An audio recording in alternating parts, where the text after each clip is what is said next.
অনেকদিন হলো নিজের যত্ন নেয়া হচ্ছে না। তো আর চুলের যত্ন তো একদমই নেয়া হচ্ছে না। তো ভাবলাম যে আজকে একটু চুলে একটা প্যাক লাগাবো। তো ঘরে ছিল কলা। রুষার বাবার অনেক অভিযোগ যে আমি কেন ফল খাই না। কলাগুলো সব নষ্ট হয়ে যাচ্ছে।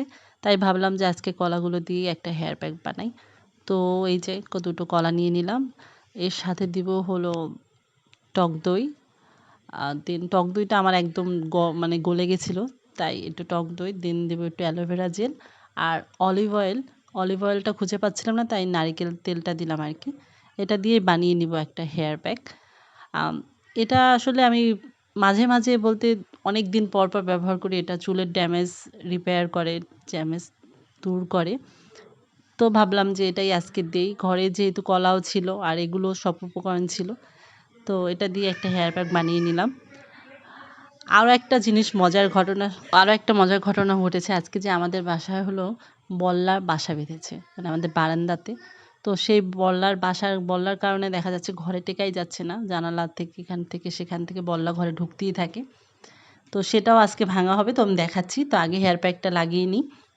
তো আমি আস্তে, আস্তে অন্যদিন হয়তো একা, একা হেয়ার প্যাক আমি কখনো লাগাতে পারি না। অন্যদিন ওর বাবা আমাকে সাহায্য করে। কিন্তু আজকে সে অনেক ব্যস্ত। আজকে কোনো রকম সাহায্য সে করতে পারবে না। তাই ভাবলাম যে নিজে, নিজেই বসে, বসে হেয়ার প্যাকটা লাগাই।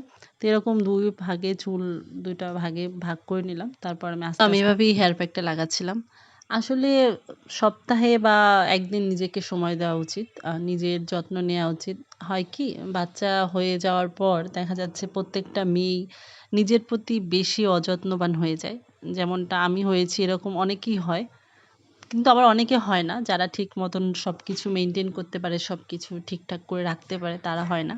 কিন্তু আমি আসলে অত গোছানো না। আমি গুছিয়ে কোনো কিছু করতে পারি না। আমার এক মেয়েকে নিয়ে আমার সারাদিন এত মানে কষ্ট হয়ে যায় যে আমি নিজের যত্ন তো দূরের কথা ভাই, আমি ঠিক মতন চুলই বাঁধি না, চুলে তেলও দেইনি।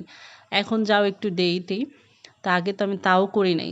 না করতে, না করতে আমার চুলের অবস্থা খুবই খারাপ হয়ে গেছিল। তো আ কিছু কলার যে পেস্ট ছিল, সেখান থেকে আমি কিছু পেস্ট রেখে দিয়েছিলাম। তার ভিতরে দুধ, তারপর হলো একটু লেবুর রস দিয়ে আমি আবার মুখে একটা ফেস প্যাকও বানায় নিছিলাম। তো এই যে দেখুন আমাদের সেই বল্লার বাসা ভাঙার কাহিনী। মানে সেই কাঁথা-টাথা মুড়া দিয়ে গেছে বল্লার বাসা ভাঙার জন্য। তো তার যেহেতু মুখ-টুক বাঁধা ছিল, তাই সে কিছু দেখতে পারছিল না। আমরা জানালা দিয়ে এরকমভাবে বলতেছিলাম যে, "এভাবে ভাঙো, ওভাবে ভাঙো।" তো আমার হেয়ার প্যাক প্রায় শুকিয়ে গেছে। তো ভাবলাম যে স্নান করে আসি। তো আমার পছন্দের একটা শ্যাম্পু। আমি এর আগেও একবার একটা ভিডিওতে সম্ভবত শেয়ার করছিলাম যে এই শ্যাম্পুটা আমার সবথেকে পছন্দের। এটা আমার জন্য অনেক উপকারী।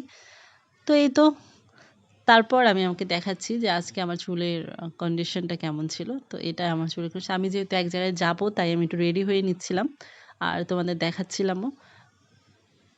তো এই ছিল আজকে আমার ভিডিও। কেমন লাগলো জানাবে। ধন্যবাদ। ভালো থাকবে।